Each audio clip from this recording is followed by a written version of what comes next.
Oh, it's definitely a good thing to break up and move to St. Louis. And, I still, yeah, you're a young dude. You can't be doing, there's priorities here, man. Priorities. Welcome, everybody, to this episode of Dojo Talks. Today, we talk Dojo Talks enough. And we are going to get at a few questions around, is anyone ever satisfied? Or do they always want more, more, more, more, more? At least we're going to find out for these three sensei, which of us is the most insatiable and which one of us is the most easily satisfied. And I will kick us off with the first question. And the first question is, how high a rating would be enough for you as a player? Is there a rating which you would hit it and you would stop setting more goals to keep going higher? Or maybe you'd keep adding goals, but inside you would know that you were satisfied. Yeah, good question. Actually, I think this definitely relates to the topic we did not too long ago when we talked about like adult improvers and trying to raise your rating, especially at like a later age. I think a Mhm. lot of times people have a specific goal and then they hit that goal and they still feel like they're not satisfied, whether it's like 1600 or 1800, like they still want to go up from there.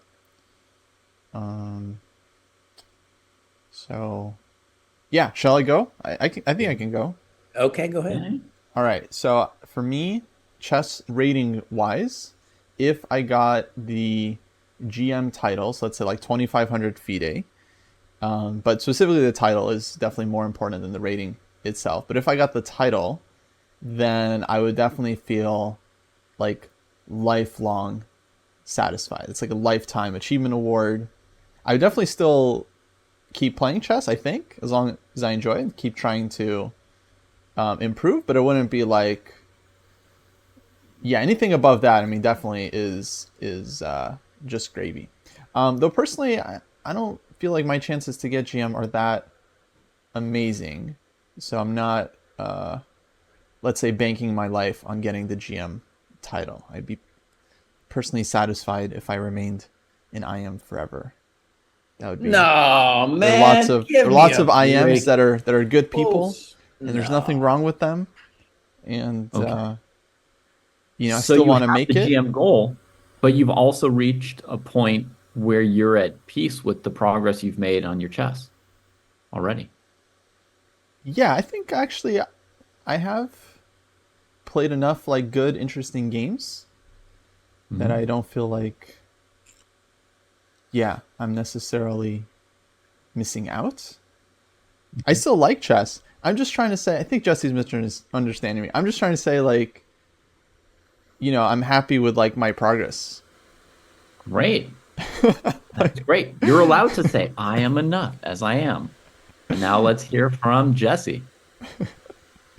Right. So we got this podcast, and we actually had a huge debate before. It was like, is it about just some vague adult improver, or is it about Neil Bruce? And then Neil Bruce took it all personal. Um, but really, it was interesting his case because he was like, I want to be 2200. He's like 1800. He's kind of like my age or maybe a little older. And so then the question arises, right, for when you're an older dude, and Kostya is much younger than me.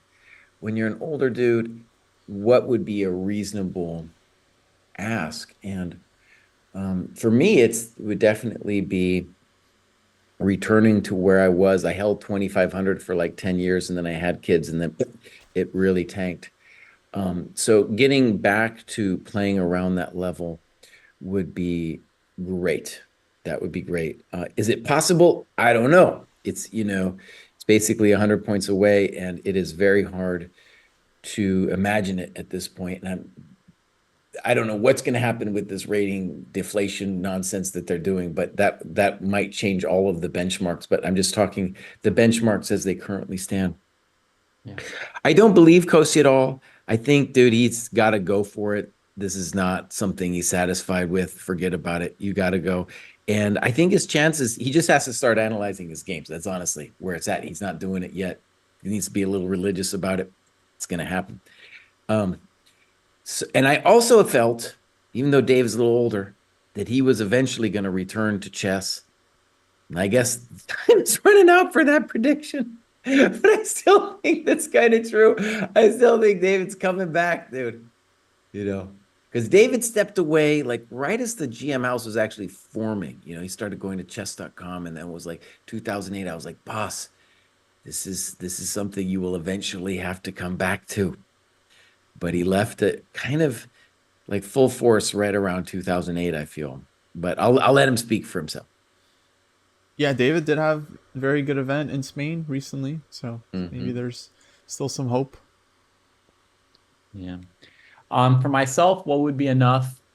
I think that somehow I actually have the personality that no matter how well I play at chess, I want to play better. So I actually suspect, even though I created this topic partly from a place in my thought where I think people should more often think that something is enough and Mhm. that we strive too much and too high sometimes. But I think actually when it comes to chess skill, I will always want to play better than I'm playing. Don't think I'll ever be done or satisfied with my rating. Um, I have some more realistic goals now than when I was younger, when my goal was to be world champion. Um, and anything else would have seemed unsatisfying.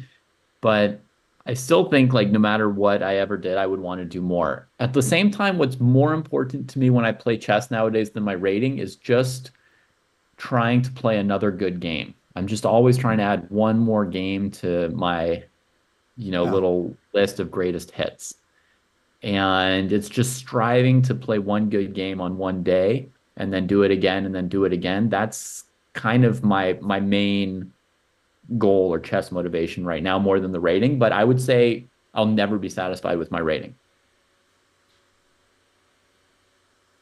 I feel I like we think have different definitions on what the word satisfied means. It's like, I feel like you can be happy with something and still want more of it, but, Hmm. or at least you can be not dissatisfied with something Yeah. and then still want, I mean, yeah, because I agree with you. I think almost everyone wants to like improve their rating or like play better than they are. I mean, it's just like very hard not to if you care about chess. Yeah.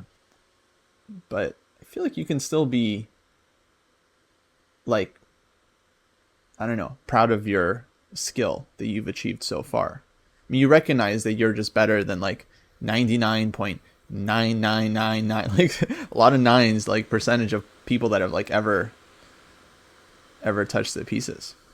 Yeah. I think I'm not satisfied with like my rating or how high I got or the games I've played.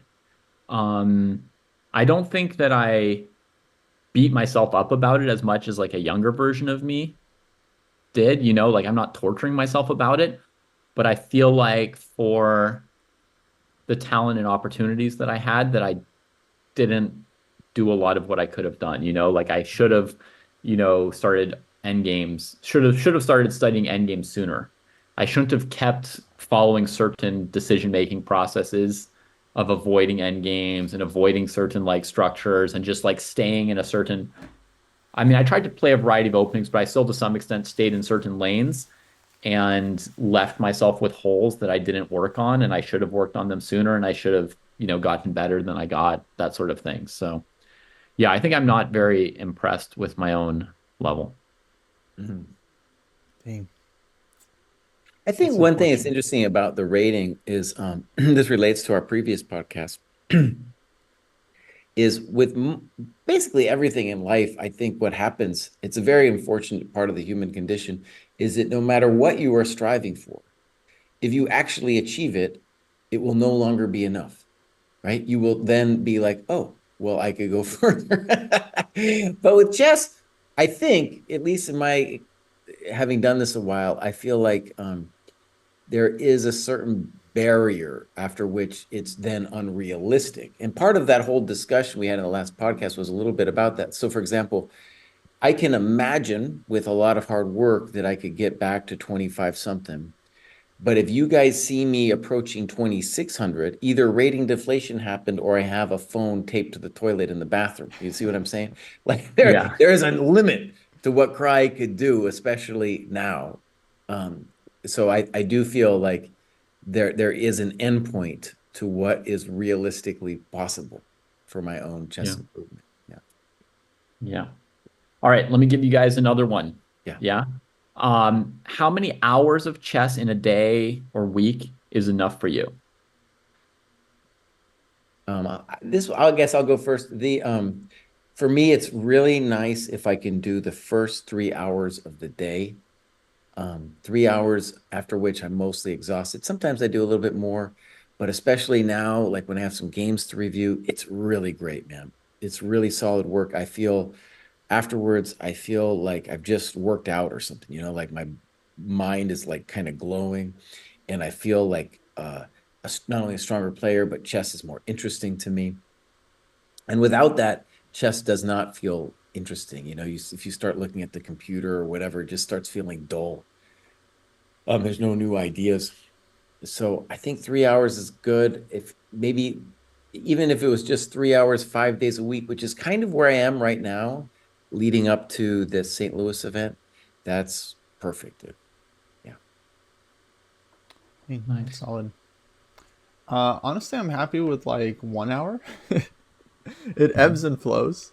Um, but yeah, I'll have periods lately where, like Jesse, I kind of not when I'm traveling, but I try to study like first thing in the morning, and that actually is really enjoyable. Like when you just have like a physical board. Usually, I'm looking at a chess book, either playing through some games, or going through some examples.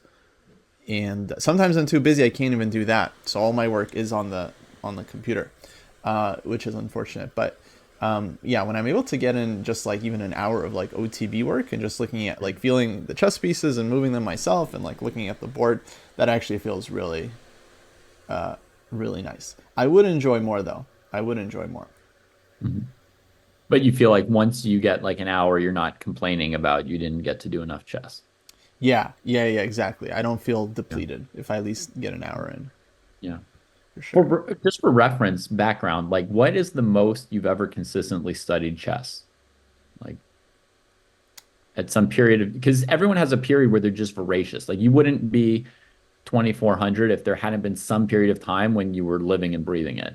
Yeah, definitely. No, there was a few phases when I was working towards the IM title where I would be spending just like all day, basically, like maybe like 4 to 6 hours of like chess work, and then the other hours I'm like either giving lessons or like prepping lessons. So I'm still doing chess stuff, but it's like, yeah, it was like 4 to 6 hours of where I'm at like a chessboard or looking at openings or solving something. And yeah, Mhm. that was fun. I mean, no, that was awesome. I mean, that felt like, I'm living like an athlete basically. It's just my job is just training. Everything I do is like supports the training.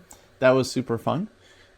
These days now I have a ton more priorities and stuff, especially with Dojo, that I Yeah. can't wake up and just be like, oh, the training is my priority. Um, but yeah, Yeah. that was an enjoyable time. I do want to Yeah. get back to that at some point. Maybe if this Dojo house thing works out, then I could see myself getting tons of hours every day, especially if there's always chess players around. Yeah, always someone else doing it with you. How about you, Jesse? What's like your I max? feel like there's if you divide it between sweat work and easy work, then even now I'm doing loads of hours, right? Because let's say I do 3 hours, solid hours in the morning, then I have a lesson, I have dojo stuff, content creation. Dude, it's nonstop. It's nonstop. And then when I was, doing the going for the GM title, it was kind of similar. I do about 3 hours of sweat work. I didn't call it that then. I didn't know the distinction, but I did about 3 hours then. And then I would like play blitz. I do some puzzles. I was also doing content creation, lessons, the whole thing. And that other stuff, it's not as effective as the sweat work, but you can't really do that much more of really intensive work than 3 hours a day. You just get cooked. I think I've seen that with other people too. You can do it a couple days, but then you're gonna flatline. You're gonna you're gonna crash. That's interesting. I definitely could do more than 12 hours a day and did for a long, long time. Hmm. But I guess it depends on people, but I didn't crash at all. I loved it. Um, Well, how would you but break that time nowadays, up? what's that? How would you break that time up? Like, what would you spend your time doing? Meals and physical exercise and nothing else in the day. But he's asking like, what were you doing? Yeah. During the chess work, Hmm. 1 month I was mainly working on Dvoretsky's Endgame Manual. One Hmm. time that was a good stretch. Actually, maybe it was 2 months in a row that I was working on Dvoretsky's Endgame Manual, and I did that about maybe 8 hours a day And of the Endgame Manual, and maybe about 2 to 4 hours of studying some GM games in openings that I was interested in, and then some blitz for fun on top of Hmm. that.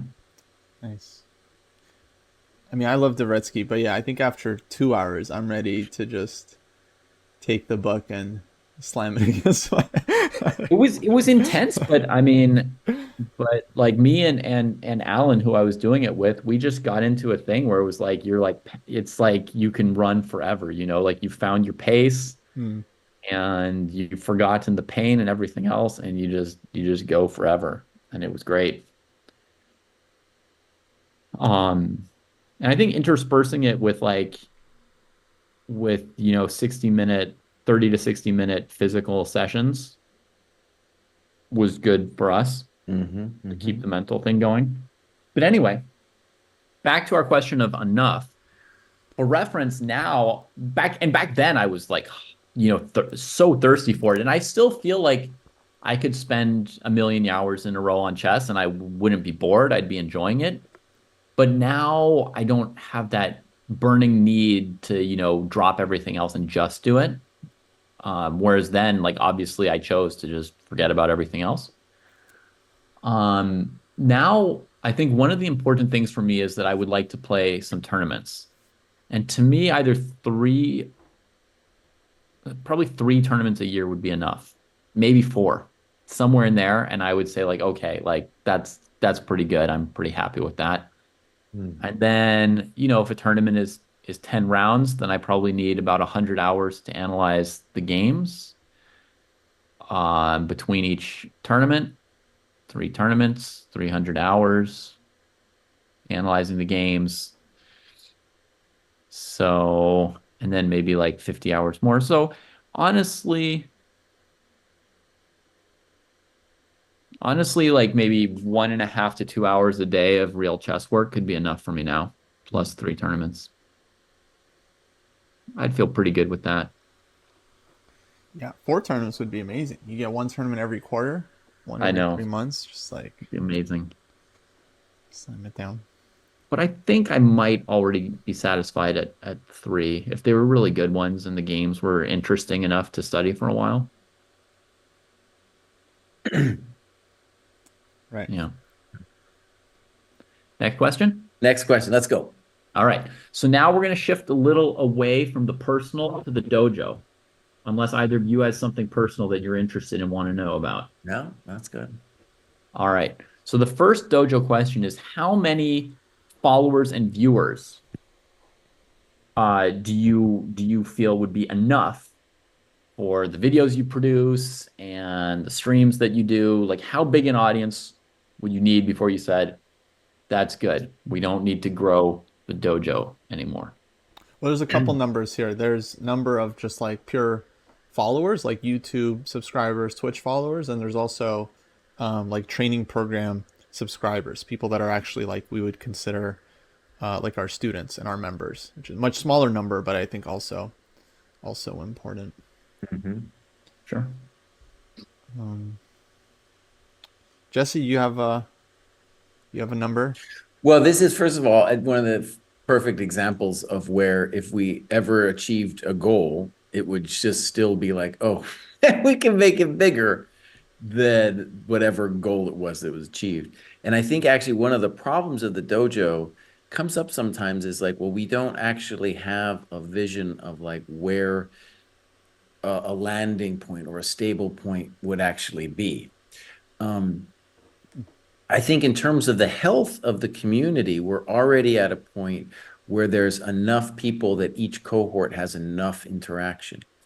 I will say, though, that if we had more people, it would definitely be better because there are people who sometimes say, I have a hard time finding sparring partners. And so the more people we had, obviously, it would be more conducive for people in a given cohort to be finding people to be doing stuff with. Also, the more people we had, we would have the ability to have more in real life meetups where people could do trainings in real life as well, which is also be a huge bonus for the dojo. And slowly, I think we're moving into both of those directions. So I don't have, the sky's kind of the limit in terms of the number of people, um, but definitely more. And I think what's psychologically interesting is like, every day grinding at the dojo, doing, streaming or whatever it is you're doing. It is very unsatisfying when the numbers drop. It feels like death. It feels like, oh man, it feels really disheartening, man. So there is a really interesting psychological feature of just what growth is, right? Mhm. And I heard this quote is really interesting recently where somebody said, burnout happens when growth stops. Like you think you're burned out because of such and such, you've been working too hard, but actually it's like you're missing the positive feedback loop of whatever it is project you're doing, that it's not growing anymore. And I think that applies to a variety of the questions that we're probably going to be talking about today when we think about like how much is enough. But I think it would be good to sort of set aside some of that emotional reaction and sort of try and like cut out that just cut out that whole response and Mm-hmm. know what you're trying, have a picture of what is that landing place, right? Like how many Mm. people do you want? And you're working towards that and you're satisfied if you're there and not be so in the ups and downs of, more and less viewers and subscribers and all that. Right. Actually, I just had a flashback, David. So we were at the GM house, and there was some moment where you were really happy, and it was like a milestone for chess.com because it was like chess.com had 1 million games played in a day or something. And now that number has just exploded, dude. I don't know what it's at now, but Right. it's obvious that was like 2010 or 11, probably Yeah. 2010 when that happened. And, so obviously they got to some number and they're just going to keep going. And there's no need to have a stable resting place in terms of the number, right? Mhm. But when you look into somebody else's house, is it more obvious what I was trying to say? Like if you look at chess.com, imagine somebody saying like, we had 13,000 new signups today, but we had 15,000 yesterday. Like, oh gosh, this is terrible. Like, couldn't you be like, you guys have 160 million members. Like, it doesn't matter how many more people sign up. Like, it's already everything is above enough. Like, All right. just be okay with it. I don't know. I think it's just very natural for humans to always want more. I mean, if you're not, if you have nothing to strive for, you're not really living, right? You got Yeah. no But you Yeah. could stop and enjoy what you have. Well, but But let that me runs out. also put it this way for the dojo. I think is really interesting is that I would say recently, the last year, we have really improved the site. Jack has done some amazing work. We're also doing some interesting stuff. The site I feel is much better. Mhm. And I think it's like a thing of we built something amazing and there's a lot of resources that went into building the thing. And in order for it to keep becoming amazing, right, I think we still need more and more people and more resources to, funnel that, project of just continuing to get better. I think I want to say actually, I'd say the last year is far better than any expectations I had in terms of the quality of the site. Mhm. I'm just doing stuff now with the game editor and I'm just blown away that basically, let me just put something in context. One man in the dojo, one, created something that is better than the chess.com analysis thing, conceivably better. You could argue with the Lee chess. I think it's better than the Lee chess, better than the chess base thing. And it's like, how? How did that happen? That's a miracle, man. Mm-hmm. So a lot of what I think of it like improvement would be improvement to the quality of the site. And I'm just saying to myself, well, if we improve the quality of the site, that also just naturally means an improvement in the number of people that are going to Right. be using the site. But let's say you knew in advance that you were just going to have, X people using the training program and Mhm. Y people watching the content, right? And even if you improve it, that number's not going to go up. There would still be value in improving it for the people who are using it. It's a, big chunk of people. Mhm. Mhm. So, there could still be satisfaction there without it having to grow as a response to it being better. What's your number, David? Curious. I think for the training program, which is interesting, Jesse brought it up. It wasn't my original question, but I thought about it while he was answering. I think 50 to 100 people per cohort is what we need for the training program to be stable and Mm-hmm. good. And personally, I have no need for it to be more than that. Now, sometimes I feel like we've got a piece of work that's like really nice, like something in the training program, right? Or even just an individual video. It could be something much smaller. And then there's a part of you that thinks like, oh, like it would be great if more people like used this thing or saw this thing because it would be good for them, right? Um, but then I try and like remind myself, maybe those other people are already doing something that's just as good somehow. Maybe they've got like a coach who teaches as well as us or better, or they've got this or that going on and that thing's good too. So, with that, I remind myself that just because like we did something great, it doesn't, not everybody needs to use it. So then on to like followers and viewers. I feel like as long as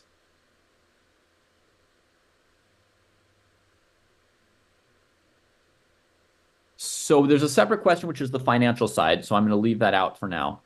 Um, I think that for me, 100 actual people like watching and engaged, not just like leaving it running or whatever it might be, right? But like 100 people actively engaged with each video or stream is enough.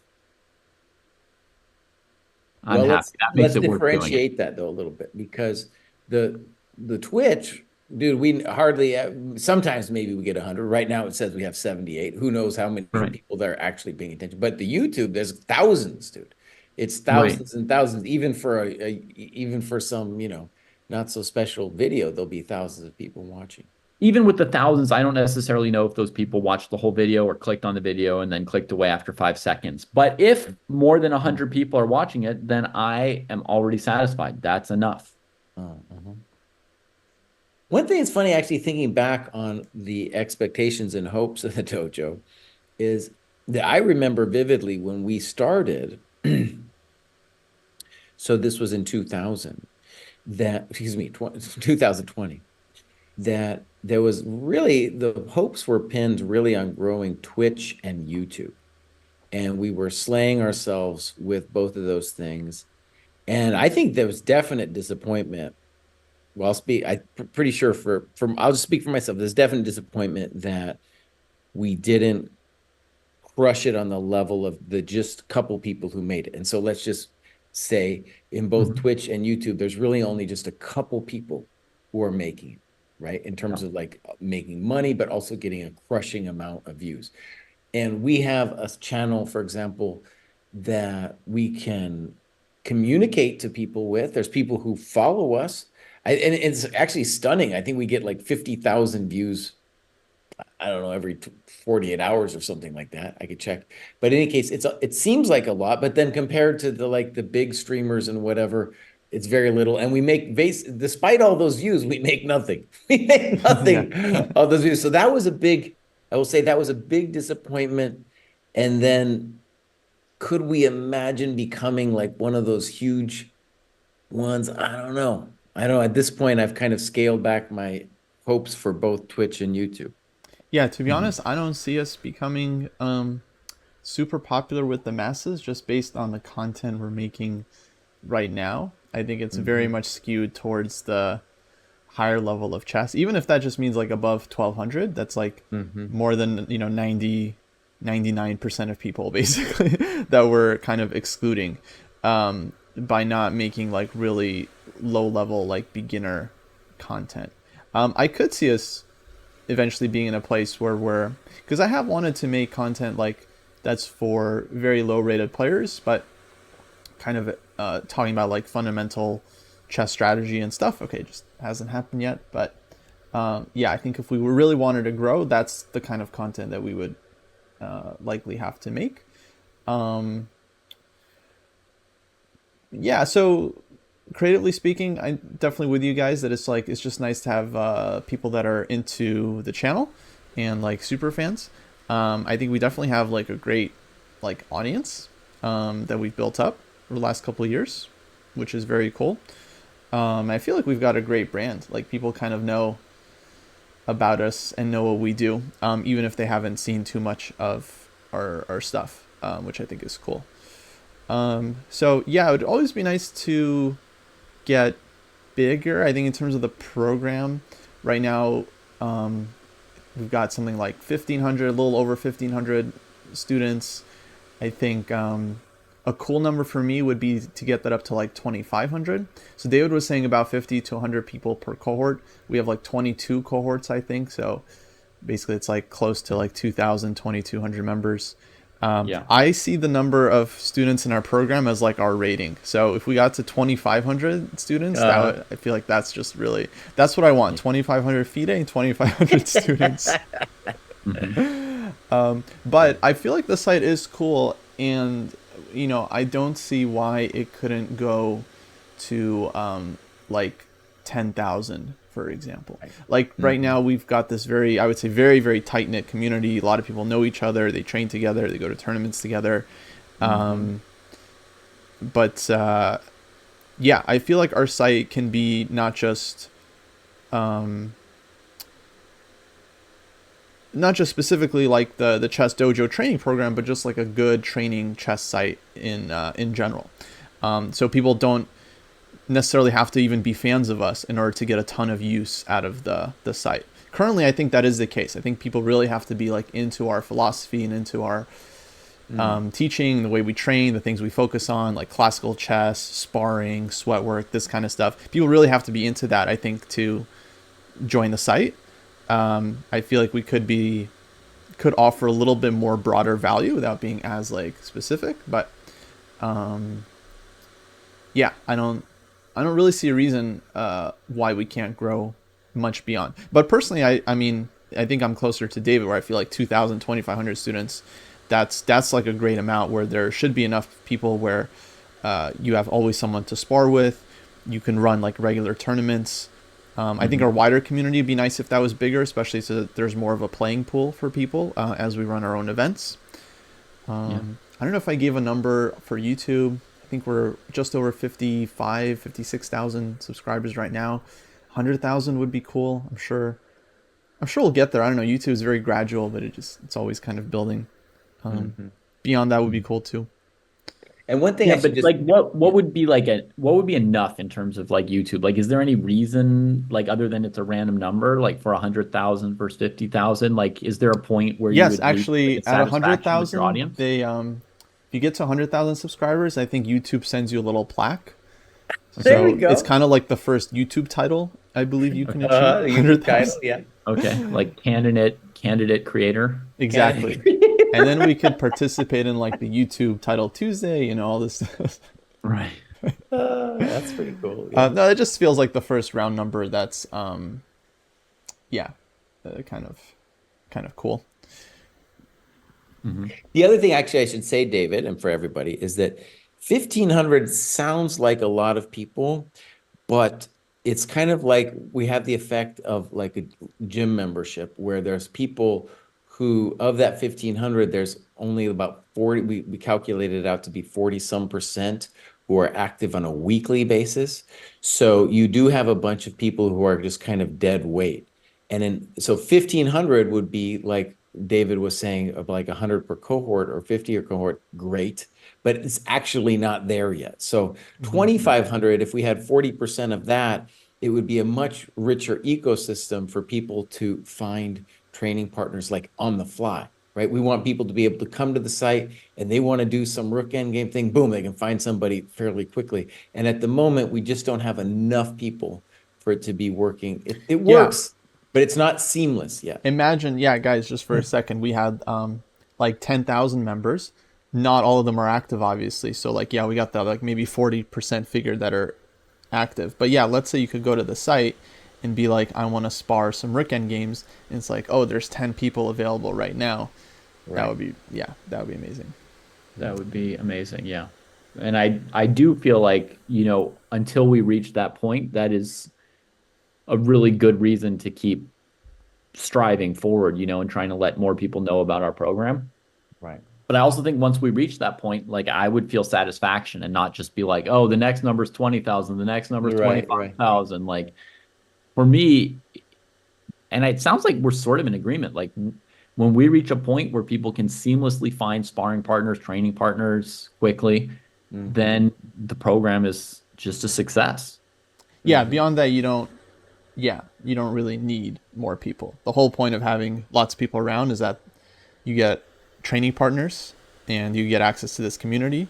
We all believe in the power of training partners, like we were talking about it earlier. Like I was saying, like forgetting now if it was on the podcast or not, but when I improved the most, I was living with a chess player who was a master level player, and we would just train all the time together. So yeah, like the value of training partners is huge. So once people are able to find them pretty quickly, then yeah, that's awesome. Yeah. And having veteran members who understand the value of the training partner is like, it's not a lot of people, they join the program, they don't immediately like understand that they've got to start working with other people, or they don't believe it, or they're shy and like they see it suggested and they're like, but maybe I can just do all the tasks. So the more people we have who really get it, and the community, like everybody gets it and is working together, that's going to be great. On to my last question. Sure. The last question is, how much income would be enough for the Chess Dojo and or for you guys personally? I guess, you know, given your share of the dojo or whatever, I don't know. You can break it down however you want. Talk money. Let's boy. talk some money. $1 billion.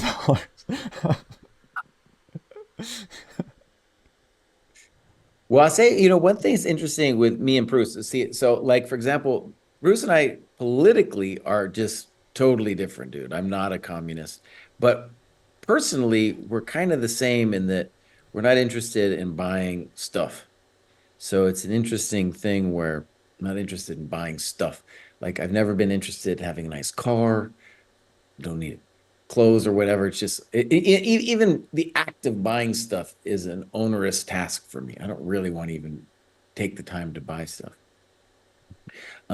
So money is more like just having a comfort level, like I don't have to worry about it. I definitely lived, one of the reasons I'm so comfortable with is I lived poor for so long. I was a student forever. I was IM forever, running around to little tournaments and stuff. So poverty and me got to know each other very well.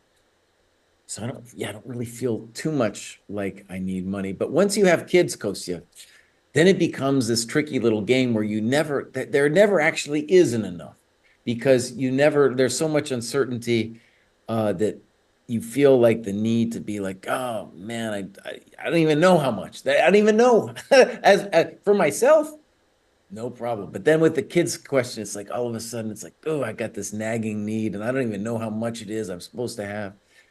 You know, so I don't need a lot of money, but sometimes I don't know. It starts turning over in my mind just because with the kids and stuff. Yeah. It does feel like children are very expensive. You know, I want to maybe get a dog at some point. That feels expensive. Don't do that. You can't travel. You can't be doing, No, chess players can't have dogs, dude. That's well known. You got the community. You can get a cat, dude. Take care of it. Uh, Yeah. Golden nugget.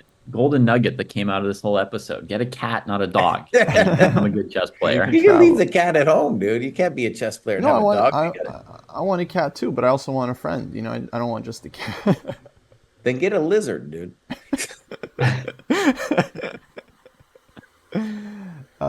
Yeah, I don't know what this number is. I mean, it's hard because it also, you know, it inflates every year. You know, smoothies used to be like $6-7. Avocado they're- toast, dude. That used Just, to be just really give it twice to that. us.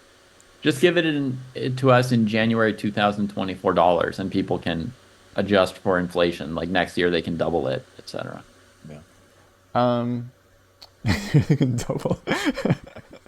Yeah.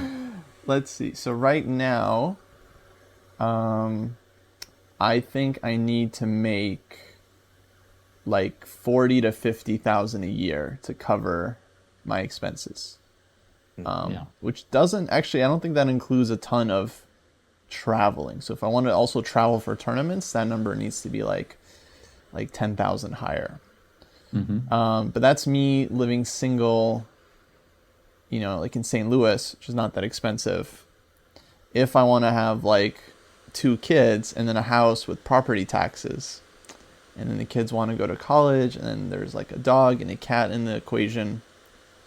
You bring a cat into it now too, man. You just put your expenses are going through the roof, dude. Yeah, I want a dog and a cat. I mean, you gotta.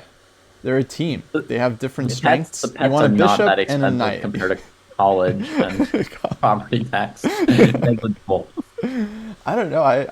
I'm scared of pets because it feels like they are expensive because there's just so many like extraneous expenses. Like, okay, you gotta immediately buy like a leash and a carrier and all this stuff, and then it's like, oh, you gotta get your shots, and then you have like this other appointment, and then it's like, oh, you want membership to this like pet thing, then you gotta pay this fee.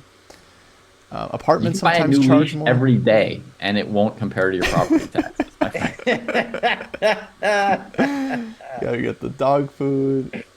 In fact, you could go to a pet store and buy leashes like as fast as you can physically buy leashes, and it won't catch up with your property tax. Yeah, that's all right.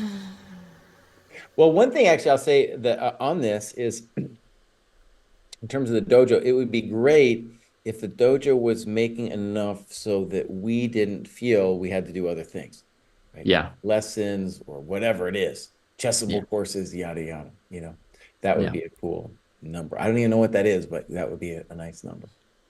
Yeah. Yeah, I agree. I mean, I envision a 4th sensei for sure. Yeah. You know, and I think like the company could easily be like, you know, 7 people big instead of 5 as it is now, very easily. Oh, it's much So- bigger than 7. 7 full-time equivalent. Not full time, but we got a lot of parts. Yeah. Yeah. Well, I mean, like, you know, full partners who are getting, you know, a share of the, In terms of partners, then yeah, 5. yeah, something like that, right?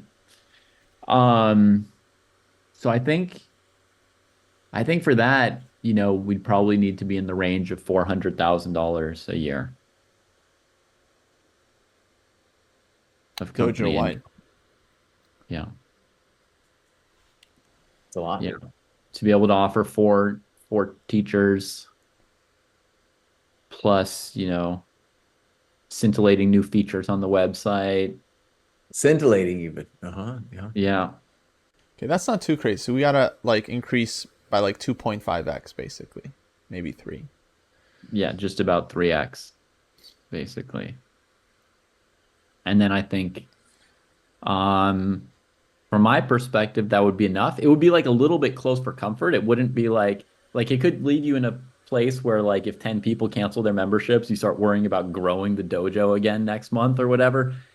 But I think around there would be fine. Yeah, cool. Time to get the kids to work. That's hilarious. Yeah, we got our work cut out for us. But see, I mean, I don't know. I think this is why this idea of enough is so strange, because once you're at enough, you lose your motivation, you stop working. Then it feels like, yeah, you lose. I don't know. It's fun to work. It's fun to progress towards something. Sure.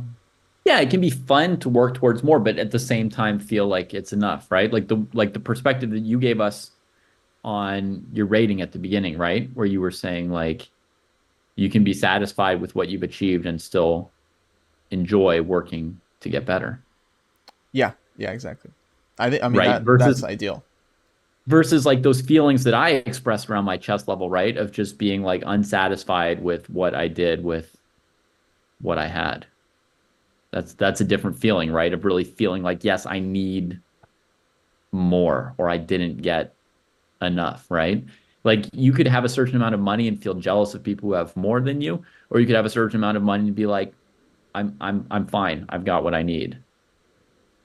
Right. Right. So I think yes, if we had $400,000 of income and we could choose to only do, the dojo activities we wanted to and lessons and keep things running, I think of course we could still continue to work and, improve features and see if more people want to use our stuff, but at the same time have a feeling of like we made it work, right? Like people are enjoying our product, we're enjoying making it, and we have enough money that we're not spending all the time worrying about having more of it. Well, I'm definitely super proud of what we have achieved so far. Like we got a ton of people that have legitimately improved their chess, like won tournaments or like won class prizes, upped their rating, rediscovered their love for the game, like countless of people. So that has been super cool. So yeah, I'm definitely very proud of what we've accomplished. The total so dojo points served kind of thing, right? The total rating points gained by members of the dojo program. That's a fun number. You could talk about what's enough, but I mean, I think like that's really fun to rack up that number. And it's at a pretty good place. Yeah. Yeah, I think we're having a hard time tracking the exact number, but I think it's actually like well over 100,000 rating points right now that people have gained collectively throughout the dojo, which is super cool. And that only counts, like, we're only counting like one rating per person. So that means someone logs in, they choose their Lichess rating or their chess.com rating, and then we track how many points they gained via that. But that same person probably also gained Lichess points or USCF points, and so we're only just tracking one of their ratings. So even with that, it's like 100,000. Although okay, it'd be a lot if we tracked three ratings per person. But yeah, so I think that's a more legitimate way to kind of look at it. But yeah, I mean that's huge.